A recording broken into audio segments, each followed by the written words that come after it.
closet. The closet. Yeah, a lot of comics. I wrote a lot of Batman comics, and you know, and also I came up with the original idea behind the series, the Oddly Pedestrian Life of Christopher Chaos, which is out later this month with some of our panelists here today. Yeah, so thank you so much for coming in. Hi, nice to meet you. I'm Werther Dell'Edera, co-creator and artist about Something to See with Children. And thank you for And I'm Tate Brombal. I am the writer on one of the writers on House of Slaughter, which is my connection to James and Werther. And then we're also doing the Oddly Pedestrian Life of Christopher Chaos. And I'm working on that with Isaac, who's drawing it. I'm Isaac, like Tate said, and I'm working on Oddly Pedestrian Life of Christopher Chaos. I'm a big fan of all these books and all these guys. Yay!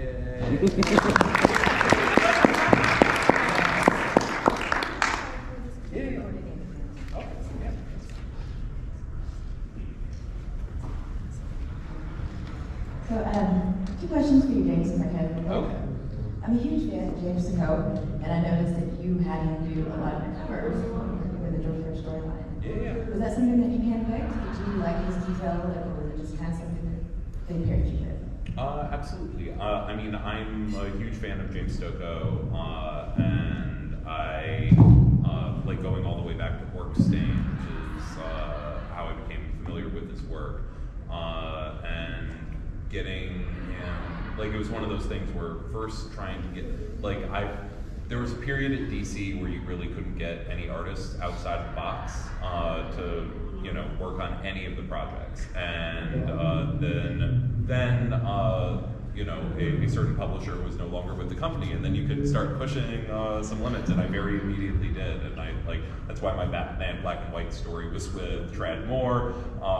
You know, I started doing Ghostmaker stories with Ricardo Lopez Ortiz, and then the Clown Hunter stories with James Stokoe, and it was just like me trying to lean into the sort of like visceral aesthetics style that I, you know, wanted out of it. There's a lot of bugs here today.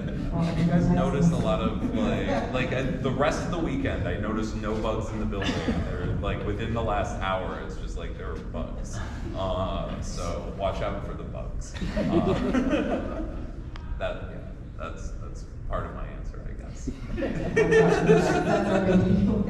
the big one.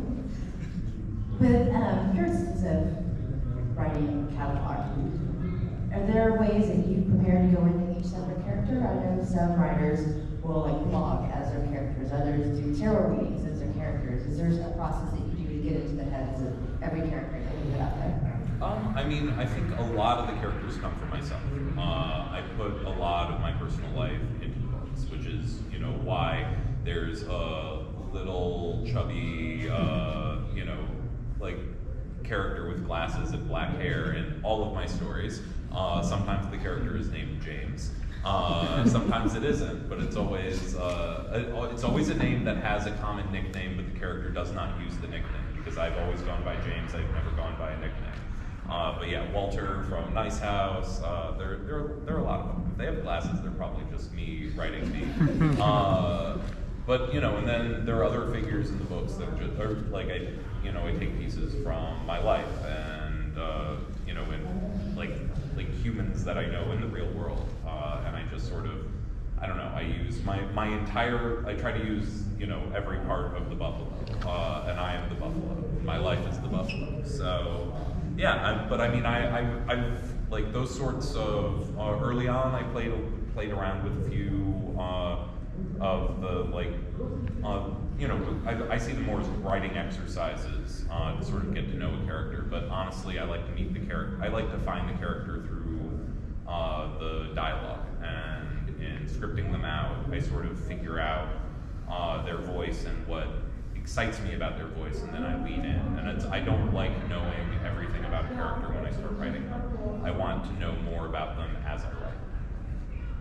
Yeah, that makes sense. Thank you. Absolutely. And then, as artists who are trying to bring, you know, to page like his vivid mind, is there a certain way that you approach it? And maybe I'll follow you off that range. this? Is there something that you were struck with besides the script?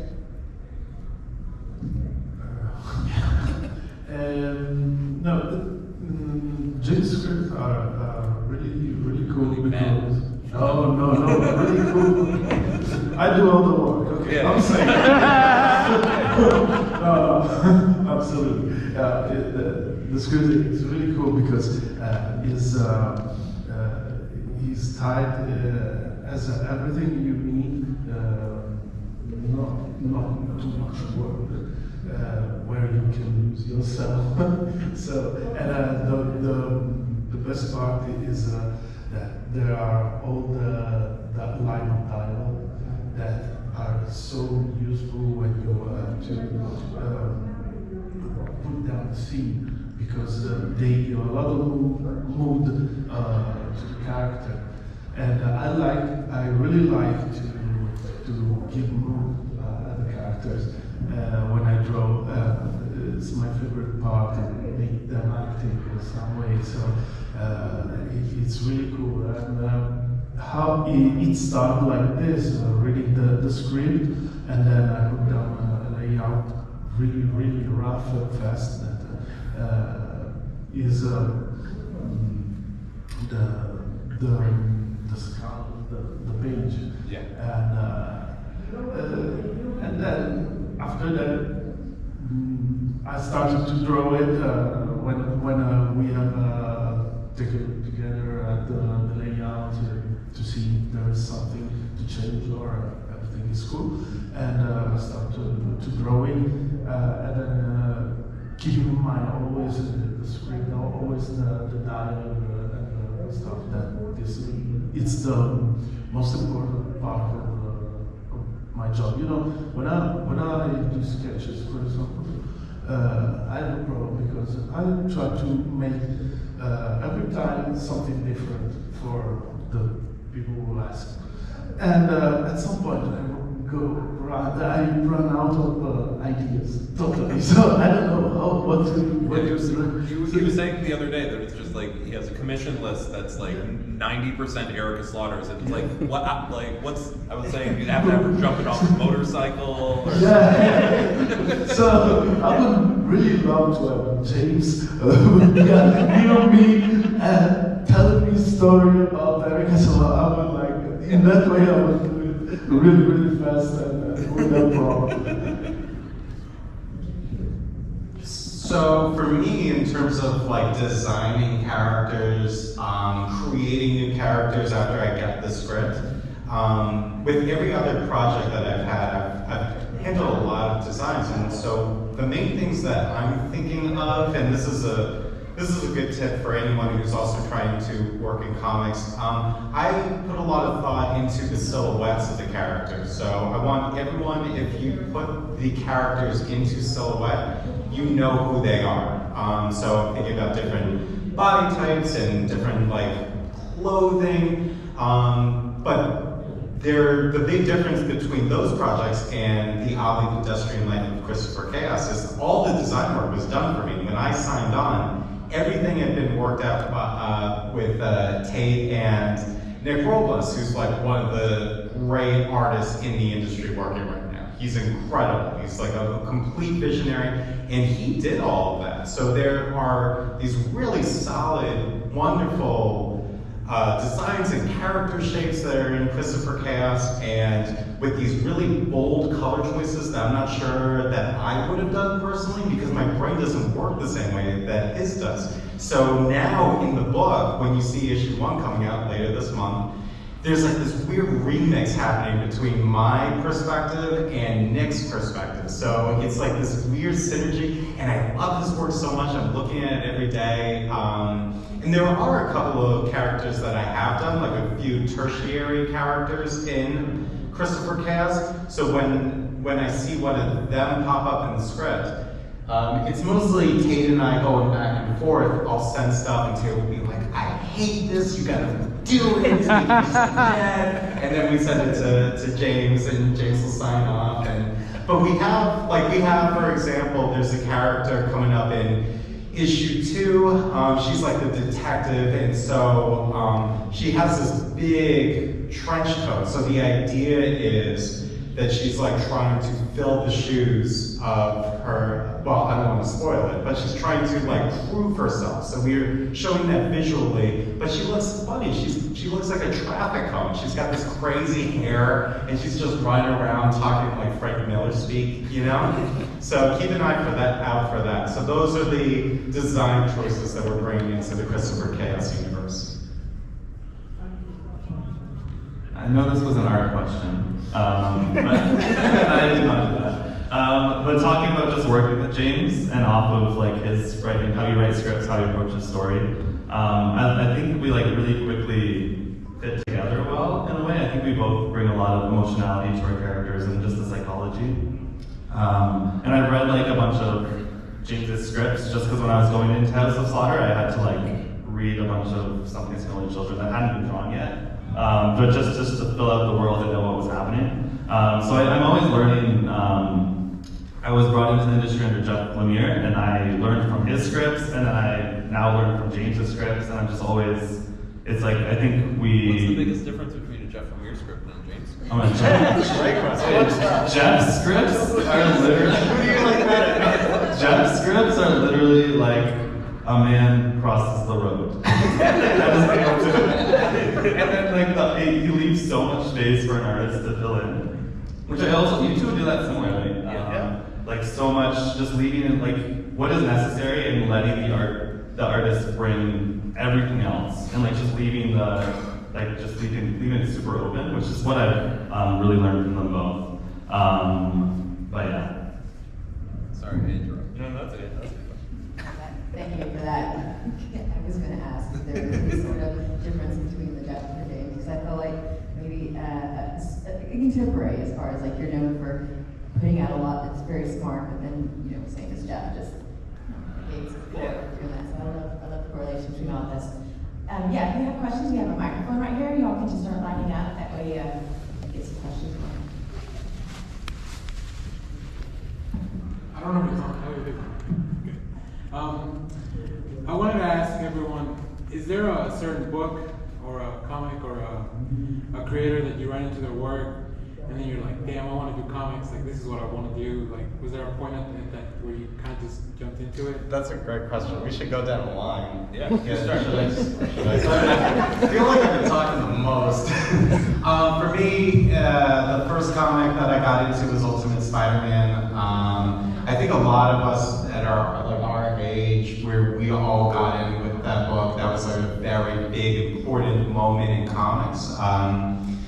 So Mark Bagley, I was just like copying the way he drew eyes. That's kind of how I learned how to draw. And then I just followed any artist that was on that book. So after Bagley, Sarah Pichelli was my favorite artist. And after Sarah, my favorite artist was Stuart Immonen, who's still my favorite artist in the world. So I think Stuart Immonen probably has the most like comic book artist clones these days. I'm one of them. I'm the president of the fan club.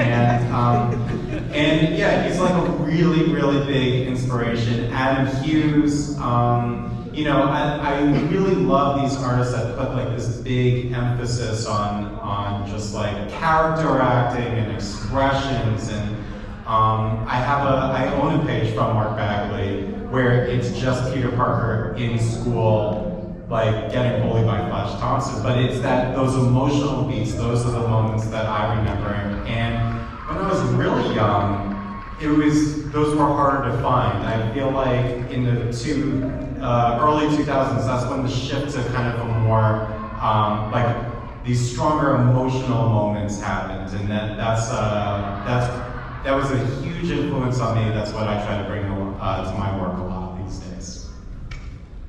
Yeah, for me, I'm like similar because I started reading Ultimate Spider-Man, and it was the first one that I was obsessed with. And there were a bunch of volumes out, and I had already got into it. So I just like went and bought every single volume, and it was like the one that I just read from the beginning to as far as it had gone. But also the X-Men books were like my big entry point into comics, where I remember being like, I don't know how old I was, 12 or 13, going on to Marvel.com and being like, which book comic am I gonna get?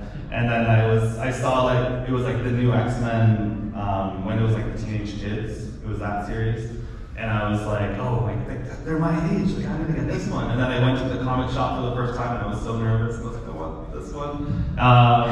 And like I became obsessed with those characters, and then I started going back and reading all the X-Men books. And I think it was like God Loves, Man Kills. That was the first one where I could see like the potential of superhero comics, of how much like deeper and like darker and like more just like even talk about social issues. That's the one that I think hit me the hardest, like when I was younger. And I think that kind of really was a pivotal moment, and like I want to tell stories like this.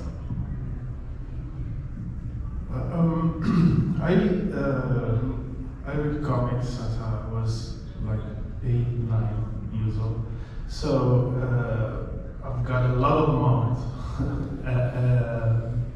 reading comics. But probably the comic that has changed at some point my mind while I was doing a comic book school was Sandman and Invisible. That in Italy they publish it basically. I'm from Italy, sorry. They started to publish together, basically, even if they are not the same age. Yeah. And so I really closed those comic books, and with the Hellblazer to Hellblazer, and they totally changed my mind, my point of view of comics, and I started to say, oh wow, this is a really cool way to do comics, to make comics, and so we can do this kind of stuff too, and that probably has been a really important moment of my comic book story. So for me, the big answer for me is Sandman. The big answer is Neil Gaiman, and reading. Like, it was reading the Sandman that made me, like, I knew I loved comics before that, but I didn't know I wanted to make comics. And reading Sandman is what made me, like, that's what I want to spend my whole life doing. Because for a long time, I was just like, I love superheroes, but, and I thought I had a few superhero stories in me, but it wasn't, like, I didn't know whether or not, like, I wanted to tell more types of stories. And then I saw in Sandman that not only could you tell all types of stories, but that one story could tell all types of stories. And it was just this moment of like the limitlessness of it all that just like captured my imagination. But going back even further than that, because I feel like I get that answer all the time, is the book that actually made me love comics before that is Age of Apocalypse. That was 97, so I was about 10 years old, and I went into a comic shop, and I already loved the X-Men from the X-Men the animated series, and I had read my first issue was a comic issue that I probably ever got was I know it was an issue of X-Men Adventures, the adaptation of the TV show. It was a random issue with Mojo in it. It was reading, it was sitting down with this, all of the incredibly cool, Joe Mad designs, and just the X-Men Alpha was so shiny, and I don't know, it just completely, I read those books cover to cover, and then I would go back to comic shops trying to find everything on the checklist from it. It was there was a few years where it was just looking for Gambit in the Externals #3. For whatever reason, that was the one I couldn't find. And Excalibur, that was X-Caliber, because I love Mystique. Yeah, so I don't know, that's where the joy really came in, and that's when but it was Sandman is when this is what I wanted to do. Thank you. Thank you. Could you share some of the differences, good and bad, between working on something with the weight of years, like say Batman, versus, The House on the Lake or something like that, for all of you? Absolutely. Art and Yeah, you know, that's, like, there's such a tremendous weight to Batman. And my career is very unusual. I started my career on Batman. You know, my first comic book credit is Batman #8 in 2012. You know, co-writing the backup story in that with Scott Snyder, who had been my writing professor and then was my, you know, friend and mentor, and I was his writing assistant. And I early on, those early backups, I didn't have to write Batman. I wasn't even writing Alfred, I was writing Alfred's father in the past. So it was just like, okay, I am okay writing Jarvis Pennyworth. I'm not making Jarvis Pennyworth, by the way. That was older continuity. Because that's the Avengers book. So I wrote that story and I felt like, okay, this is a nice way of breaking in. And DC was happy enough with my scripts that, and Scott needed help just to hit all the deadlines because he was writing Batman, Swamp Thing, 2 American Vampire like an American Vampire and an American Vampire miniseries. So he was writing 4 books at a time and had kids and all that. So it was just like suddenly DC was like, there needs to be a Batman annual. And I stepped in to co-write it with Scott, and we genuinely co-wrote it. Each of us wrote little bits of it. But in my head, it's like, I can write the Mr. Freeze bits, but I don't have to write the Batman bits because I'm not ready to write Batman. That's crazy. Like, I'm 24 years old, I'm not allowed to write Batman. I think it's like, you can't, you know, be president until you're 35. So it's like, it feels something like that. But Scott called me on the phone. It was just very calmly but firmly told me, it's like, James, you are here to help me with my schedule right now. You have to write Batman. And so I sat down and I had this crisis moment where I was just like, okay, I need to find the voice of Batman. It's just when I was trying to echo how Scott was writing a bit, but I also knew I needed to find my own voice of Batman, and I need the voice of Batman that's in my head is Kevin Conroy. But beyond that, it's also I remember imagining a dartboard, and it's just if every creator who has ever written Batman for any medium is basically throws one dart at the board. And then you sort of see the plot chart of all of the different voices of Batman. And somewhere at the center of that is the real voice of Batman. And so it's just by identifying the versions of Batman that spoke most to me, and then triangulating them, where it was a little bit of the Grant Morrison Batman, frankly less from his Batman run and more from his JLA, which was more formative to me growing up. And then it was the animated series, and then Frank Miller, obviously. And it was just me trying to capture all of that, and it was just I had a whole moment with it. And the only other characters that I've ever had that kind of crisis moment with was when I wrote the Turtles for the first time for the Batman TNT crossovers. And it was just because getting those voices right, even though I'm not trying to echo one because you're not just you're trying to distill every version into one central version of characters, and it's just there was a weight to that. I loved doing that. I spent 10 years writing superhero comics, and I poured every bit of my love of the medium and the characters and all of that into that. But there is nothing better than writing your own characters. And then on top of that, it's just no one can come online and be like, you wrote that character wrong. And it's because, no, I didn't. It's my character. It came out of my head. Sorry, bye. So I love doing what I do. And I actually had a moment earlier this year. I'm writing one project that hasn't been announced yet that isn't a superhero project, but it is me writing other people's characters. And I had this, oh my God, I don't know how to write other people's characters anymore. But then I figured it out, and it's gonna be good. But yeah, so other people can talk now.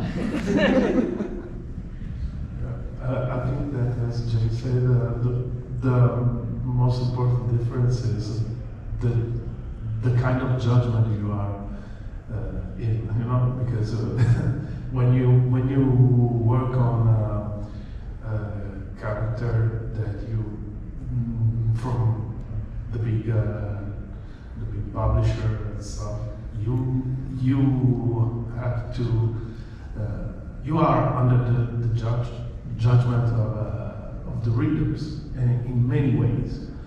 When you are doing your stuff, it's different. It's a kindly different judgment that you are. It's just if it's good or bad, and that's it.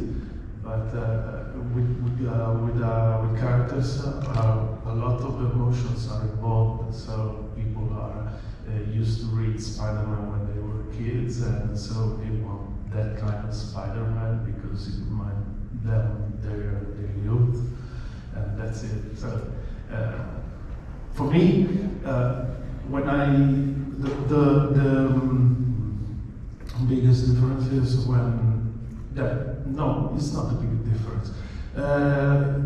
When I work on a character made by my own or a publisher character, I always try to find a way to express something I want in. So that's it. This is the difference. Yeah, for me, it's a bit different because I haven't had the chance to write like a big Marvel or DC character. But I came into the industry under, my first book was a Black Hammer book, so I stepped into like Jeff Lemire's universe. And then I went to House of Slaughter, so I jumped into their universe. So in a way, I was writing other people's characters and needing to match their voice while still bringing my own thing to it. For Black Hammer, I wrote a Barbalian comic, so I was writing Jeff's character who he had established in the main series, and because it was a prequel, he really let me bring as much as I wanted to the character, and really fleshed him out, and we had a lot of conversations about that, so that was really cool, and I learned a lot from that, but now I've gone on and done my own creator-owned stuff, and like how we're building out Christopher Chaos, it's so much more exciting and just like thrilling to like build your own universe, and like how James was saying, it's fun to like have these characters you've created and then they surprise you on the page, and like you get to decide. Like it feels like they're writing themselves sometimes, even though you were making the decisions. Because I'm just like, wow, why did this person just say that? I loved it, and I just like I'm going down new avenues with them. So fleshing out, there's nothing like fleshing out a universe, creating your own characters, and just the feeling of that. It's really exciting, and like it's a different kind of pressure because. For Jeff and James, a lot of it was like, I want to make sure I'm getting their vision right, and I don't want to let them down. While when it's my own characters, I'm stressed about, it's a bit freeing, but like it's more like don't want to let myself down, like what am I capable of? What can I bring to this? So yeah, it's really, I've loved it so far, it's great. So everything these guys said are experiences that I've had too. Working at DC versus working on creator-owned. Christopher Chaos will be my first creator-owned book. But yeah, I mean, you know, fans and readers have like this strong passion with these characters that have been around since way before we were born. So, you know, that is an element to navigate. Like I've definitely read reviews of my work on Goodreads and had my feelings hurt for years and afterwards, you know. And now I'm doing this book that there is no like history of these characters, so we get to do whatever we want. And the one thing that I'll add that's a big difference between working on mainstream superhero books versus what we're doing now is that with all of my superhero stuff at DC, an editor would hire me and say, hey, you are hired for this book, and here's your writer who you've never met, and now you have to start turning in pages immediately, which is fine, and that's part of the game, and it's awesome, and it's exciting, and we're getting the stuff done really quick. Christopher Chaos, I've known James for, I guess, like close to a decade now. And we met early, like before any, like I guess in some random New Jersey comic book convention. And like and we've been friends for a very long time. Over the pandemic, we would meet on your rooftop and we would just talk and hang out. And this is the first time I've ever been on a book with friends. Like both of these guys, 1 and 2, were at my wedding. You would have been if we had met. You would have been my best man. So I sometimes I feel like James introduced me to one of my new closest friends, and Tate and I, we talk on the phone. We're texting constantly. Like we're on video chats, and we're every time I send in a new batch of layouts, we go through them very granularly, and it's fun and it's great, and so I don't feel the same kind of pressure of like, oh, I'm drawing Harley Quinn. Is it as good as the last artist who drew a Harley Quinn? And I'm like pulling my hair out with that. But now I want, and Tate was touching on this, I want to make sure that my friends are happy with the work because I'm so inspired by and motivated by these guys. So it's like a completely different energy, but it's fun and it's great, and this is easily the most fulfilling creative project that I've ever been on, without a doubt.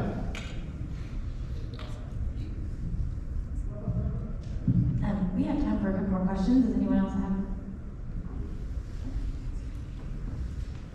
So we order everything out of previews every month, and you see a million taglines now that obviously are riding your wave, right? Imagine all conspiracies are real. Imagine like the premise is always the same kind of setup. So none of those are latching on comparatively, right, to something or department or House of Slaughter. So what is it, and I hear from all of you, what do you think it is that works here that makes, because there's a bunch of books coming out saying the same thing, but none of those land in the same way. So why are people just flocking to House of Slaughter, to something, to department, and keeping with it so obsessively? That's a great question. That's a really good question. Yeah. And I mean, like, if I could turn that into a formula, I would. I mean, I think for me, so much of it is I have the benefit of having both a sales mind and a creative mind. I have a very strong business sense on top of it all, and I started my career in advertising. And one thing I realized very early in the development process is just I'm constantly trying to figure out how to sell my book. First, I have to sell the book to myself. Then I have to sell the book to the artist. And then I have to sell the book to the rest of the creative team. And time and time again, I'm trying to distill it down to its essence. So by the time readers know about it, I have a good sense of what it is and what I'm selling and who I think I'm selling it to. I think a lot of times, and I think there are books that need to exist at all ends of the spectrum. Not everything needs to be like mass market, commercial. And I think that's actually, the funny thing is the book I was most nervous about in the whole ecosystem of my books, because it was the most self-indulgent and I actually didn't know how to sell it, was Nice House. Which you're wearing a great shirt of right now, which is on sale at my booth. But Nice House on the Lake was such a personal, weird book that's just, much more autobiographical than I should admit to other human beings. And, it's it's a bunch of people in a house talking to each other. I had no idea if people were gonna like it. Because at least, it's like you could boil down, Something is Killing the Children. It has, for one, it has the title. And the title was something I originally had on I wrote a short story while I was in college, and it has nothing to do with the comic that's out right now. But I knew the story was awful, but I knew it was a great title. And there were several moments over the early parts of my career where I could keep trying to figure out what are the different elements that would make a good book for it. There was one in my early career, like while I was still on the woods, that actually has one element that carried over to the final version, which is there was this, an insomniac like detective who had a stuffed octopus that basically like she would stay awake for weeks and weeks and weeks at a time, but then she would finally go to sleep and like commune with the octopus.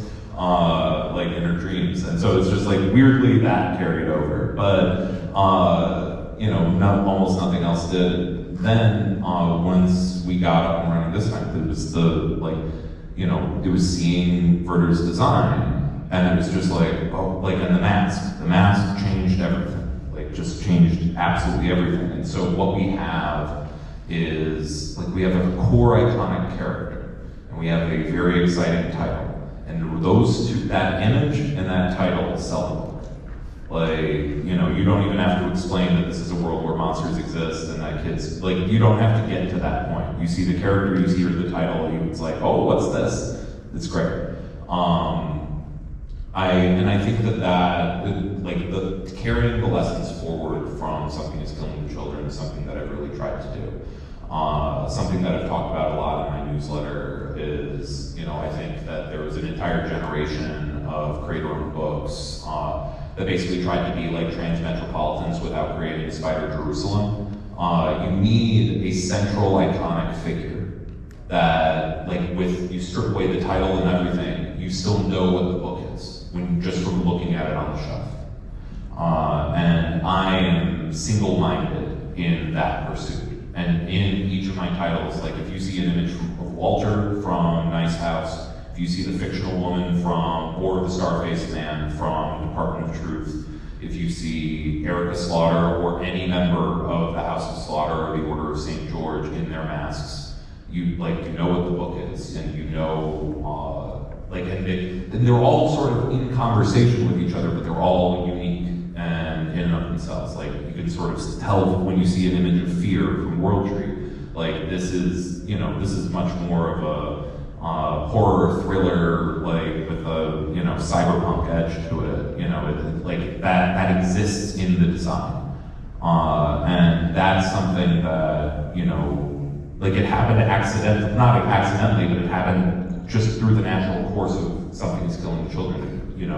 It wasn't something that was planned and all that, but then moving forward, I've tried to be like, okay, what is that element? And I think one problem in the industry right now is a lot of books aren't given the time to develop that they should have. And there's lots of economic reasons why that's the case. The second you start spending money on a thing, the clock is ticking from when you need to make that money back, especially if you're a big company. But that's the benefit of, I was on Batman. I was funding all this next generation of books, so it was just like, I could take the time. We were in development on World Tree for 2 years before it came out. Just like a top level idea while Fernando was finishing his work on Catwoman and Detective Comics. And it's similar with Department of Truth. There's just lots of time to think about it and all of that. And then time to suddenly have a realization of what's missing and how to lean into these core iconic figures and make them sell. And that's part of why even in the construction of, Christopher Chaos, it was something that, like Christopher Chaos, I had the raw pieces of the idea. I threw them to Tate, and we spent 6 months going back and forth on documents, just expanding the world, fleshing it out. And then, Isaac was working on some graphic novels at the time, and we had Nick Robles coming in and helping us find the design for Christopher Chaos and all that. And we just there wasn't we weren't trying to get this out as soon as we could. It was just how can we get this right? How can we make it the best it can be and make it something really special? And now I think Christopher Chaos is going to be another character that you don't need to see the title. You see the character and you understand what the book is. And that is we're in a visual medium. Like, that's important. And it's just like, if you think back at the history of creator-owned comics, especially our side, like we're in the, you know, direct market comics, where it's a character-driven business. And you look back through, like you can look back through the iconic characters of every single era. And, you know, that's what you remember. You remember the Hellboys, you remember the Grendels, you remember the, like, Concrete, and, like, all of these just, like, all you need to do, like, a Marv from Sin City, you just see an image and you know what the book is. And you know what the feeling of the book is, and you know all of that. And that's what I'm trying to capture more than anything in every genre of storytelling that I'm trying to do. So, yeah. Any other questions? Time for maybe one more. If not, a night and pass it real quick. All right. Usually what I like to do, it doesn't really necessarily have to focus on your career. I'm always curious, like, you know, when you're not actually working on something, is there like a book or a band or an artist or something that you would recommend that people to check out? Any sort of media that you want to share? That's a really good question. I've been doing more, like, honestly right now, and it's because I'm a Neil Gaiman nerd, like, I think the new run of Miracle Man is being slept on right now. It's just as good as, like, everything that Neil wrote in the 90s, and it's, like, especially as someone, like, it's saying interesting things about superheroes that I'm very excited to see, and Mark Buckingham is still, like, a phenomenal artist, and I love it. I love every issue. It's maybe the one book right now. Like, you know, I go through phases where I fall. Like, there are phases where I'm reading 10 books every single week, and there are phases where it's just like, all right, I'm gonna let this build up for a few months, and then I'll catch up. And I'm in one of the latter right now, but I read Miracle Man the day it comes out.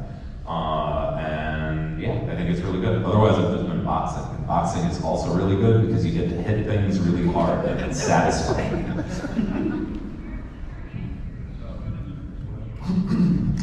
I don't know. Not just comics, but like movies, Yeah. music. Okay. I'm reading right now a book,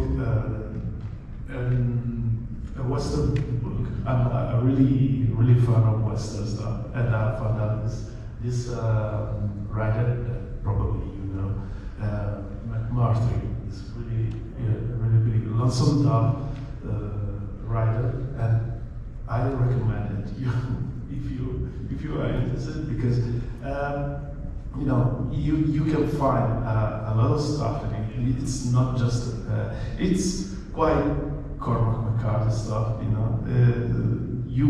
It's a Western, obviously, but you can find a lot of interesting stuff about human being. Yeah, I think outside of comics, the story that has hit me the most in the past year or so was the recent TV adaptation of Interview with a Vampire.